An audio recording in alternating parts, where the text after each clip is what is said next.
My name is Davina Ware with The Complete Leader, and we're here for another episode of As a Coach. This is where you, our community, ask burning questions about career, work environment, and leadership from our expert faculty. So today we have Ryan Lisk with us, who's an executive coach and the founder of RealTime Coaching. He believes in making people, teams, and organizations more valuable. Thank you for being here with us, Ryan. Davina, I'm looking forward to this. I hope we, I was just thinking, I hope we do this person more help than we do harm. So I have see what we belief got. in Let's you. see what we got. So here is the question. I feel like my team isn't excelling as they should be. No one is inherently doing anything wrong, but the quality of work that they produce is subpar. I've tried to encourage them to step it up, but it seems to fall on deaf ears. My team's performance is a reflection of me, and my superiors are starting to notice. How can I inspire my team to do better? When I think of coaching somebody, I sort of want them to come up with their own answers and their conclusions so I can help them get what they want. So I'll walk you through my model of how I do that. I usually do it through asking sort of 4 different sets of questions. So when something like this comes up, there's a lot that we don't know, right? So it's real easy for me to make some assumptions about what's going on with this person. And, oh yeah, I've dealt with somebody like that before. I know this team, I've seen this. And I want to keep myself from doing that. So my first piece of advice to myself was like, hey, don't assume you know what's happening here. So don't assume the team is subpar, or don't assume some things that automatically pop into my head. So if I'm coaching this person, here's the first thing I would ask is, do you feel like what you're doing is currently working? This person's going to say no, or they wouldn't have submitted this question to us, right? So they're going to say no. That's why I wrote to you, right? We know what we're doing is not working, but I want to know, how bad is it? How bad is it not working? Because we have different levels. Some might say, is this something on a scale of 1 to 10? Is this a 1, a 10, or something in between? Like, how would you rate the importance of this and fixing it? And so if they say a 8, 9, or 10, now I'm going to say, okay, we got to do something different because you're feeling it. You're feeling some pressure on this. If they say a 1, 2, or 3, I'm actually going to stop right here and I'm going to say, you know what? Let's keep an eye on it. Let's see if it gets worse. If it stays the same, is it going to get better? And then let's talk later about it. So let's assume, for the sake of this call, they say it's a 9, Ryan. We got to do something. This is terrible. So, okay, so what you're doing is not working. It's really bad. We got to do something different. So my second question would be, tell me what you've done so far and what are you currently doing to inspire the team to do better? Now, in the note, this person is going to say, well, I've tried to encourage them to step it up, but it's fallen on deaf ears. So now my question is, when you say step it up, what do you mean by step it up? Like, what is that? Are you yelling at them? Are you giving them more assignments? Are you micromanaging them? When you say step it up, tell me what your approach is to that. So what are you doing when you say step it up? So let's find out about that and see how that's working. Then I would say, when you're asking them and putting pressure on them to step it up, what kind of responses are you getting? Does it seem to work or not? It's falling on deaf ears. You know what they're going to say? No, it's not working. Okay, so let's try something different. Now, third question would be, what do you want?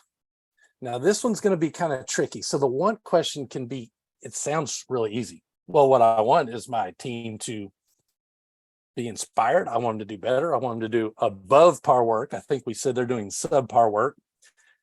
Those are the things I want. But here's the tricky sentence in this submission. My team's performance is a reflection of me, and my superiors are starting to notice. Here we have a hidden want. So coaches, pay attention. This person appears like they want to look good for their bosses, or they need to generate some results. Maybe this person wants to get promoted. I don't know. So if your team picks it up and that makes you look better, what does that allow you to do? Where does this thing potentially go?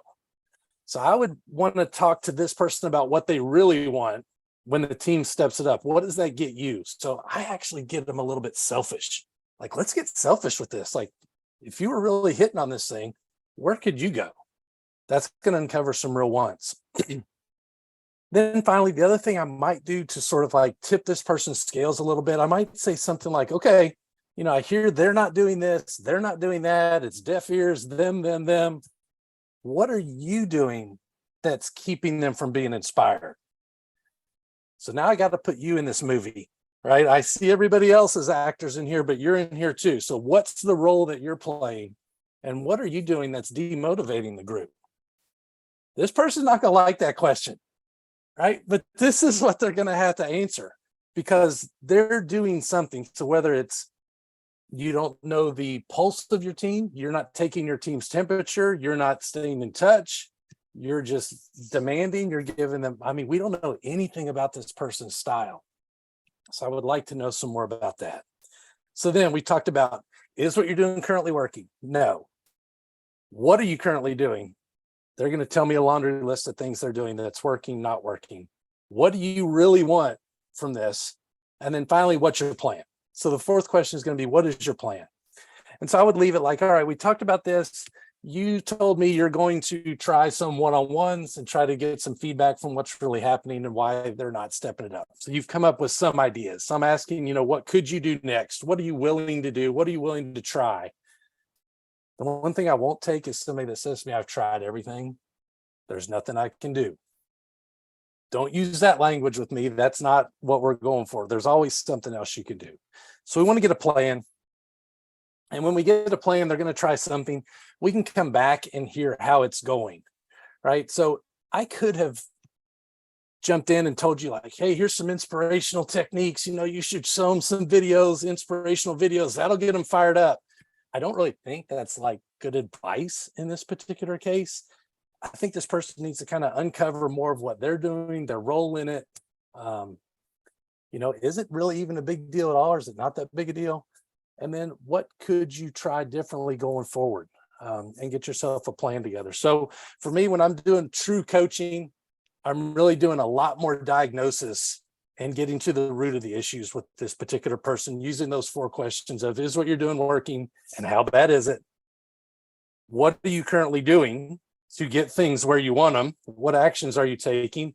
And in that, I'm like, what are you doing that's working? What's maybe not working? What's holding the team back that you're doing? And what's something new you could try? So those are all kind of doing ideas. What do you really want? So I want the team to perform, but also I want this for myself. Remember, get selfish with it. And then finally, we come up with a plan of, okay, let's try this, and this in your next team meeting. Let me know how it goes. I'll talk to you later. So you have looked at this from the aerial view, from the 360 view, to say, this is how we're going to approach this situation, which really puts the onus back on that leader of, you were able to pull something out of their subconscious that I don't think they realized that they were doing. One of the things I wrote down, and I'm glad you brought that up, I wrote down, who's the expert in this conversation? It's not me. It's the leader and their team. And so I think it needs to go back to them to help solve it. I'm sure this team is smart enough, if they're working with you for one thing, and they're submitting things like this, I know they've got the brain power and the acumen to come up with some ideas and work through it. Excellent. I think that will give the person that asked this question a new perspective on how to approach it, and then realize that they might need some support, a coach to walk alongside them in this journey. Well, thank you for being with us today. That wraps it up for this episode of Ask a Coach. Check out all of our other great episodes and submissions from our community at thecompleteleader.org. Ryan, thank you for being here with us today. Davina, always a pleasure. Thank you. See you later.